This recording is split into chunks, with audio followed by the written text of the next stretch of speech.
I almost didn't even talk about the Trump COVID stuff to open my show tonight.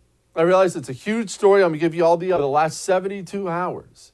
I watched this country yank itself back in form and scream at each other about this whole thing. Trump comes down with COVID. Hey, he's irresponsible. The president's going to die. Okay, let's rush him to Walter Reed. Oh, my goodness, they're taking him to Walter Reed. He's almost dead. No, he's not dead. Oh, the president gives a video update. I hate that. I love that. Oh, let's have a prayer vigil. Oh, we need to invoke the 25th Amendment, put the vice president in charge. Wait, he's been exposed too. Donald Trump does a drive-by, I'll show you in a minute. He's exposing Secret Service agents. Now he puts out a statement that it's just nonstop, everybody screaming at each other. The President of the United States of America, the man in charge of the richest nation on earth, got a virus where over 99% of the people survive. Do you think he's going to get the medical care he needs to overcome this pretty quickly? It wasn't even a news story. In my mind, it was barely even a news story. But we are so fat, rich, and bored, we panic over anything now. Every small thing seems like a problem because you don't have real problems.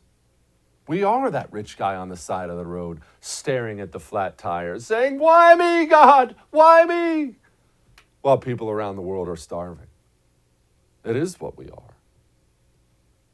Whatever. Here's what happened. You know, Trump got the virus, went to Walter Reed, puts out a video message saying he's fine. We're getting great reports from the doctors. This is an incredible hospital, Walter Reed. The work they do is just absolutely amazing, and I want to thank them all, the nurses, the doctors, everybody here.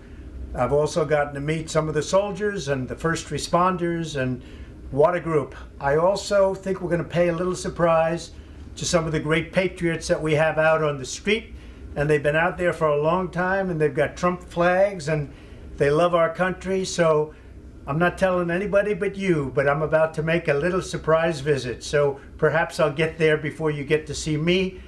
But I just, when I look at the enthusiasm, and we have enthusiasm like probably nobody's ever had. Our people that love the job we're doing, we have more enthusiasm than maybe anybody. So it's been a very interesting journey. I learned a lot about COVID. I learned it by really going to school. This is the real school. This isn't the let's read the book school.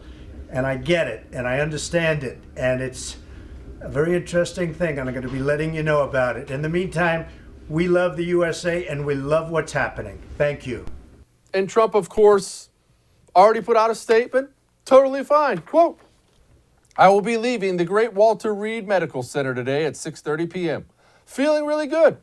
Don't be afraid of COVID. Don't let it dominate your life. We have developed, under the Trump administration, some really great drugs and knowledge. I feel better than I did 20 years ago." Good. He's fine, as I knew he would be, because we don't treat the coronavirus like the Black Plague. We're at the point where we have so altered the mindset of Americans. Trump, in what I thought was a really good political move, Trump had to do a drive-by in front of his supporters, in front of the hospital, just to give them a little wave.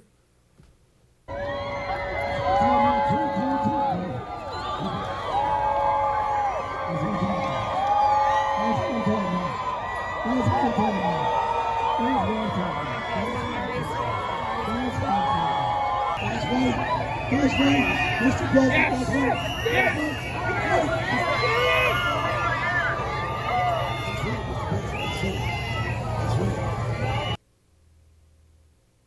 Actually was pretty cool. We've got former White House physician shutting down CNN reports that are, of course, absurd, over the top, and damaging to America itself. Lang, I want to ask you about the drive-by. Did the president needlessly put Secret Service officers at risk for this photo op? Well, everything you do has risks and benefits. He wore a mask. The Secret Service agents wore a mask, most likely N95 masks, and by all of them wearing N95 masks, you couldn't tell exactly from the pictures, but that's what you would expect has happened. That makes the risk actually very, very small. Is there an increased risk? Maybe tiny, but they took measures to reduce the risk, and that's what it's all about: is risk management, risk reduction. Okay, yeah. Again, it's all going to be fine. Hey, thanks so much for watching the first on YouTube. If you liked what you saw, go ahead and like and subscribe. You heard me. Like it, subscribe. You'll get a lot more of it and a lot more of me.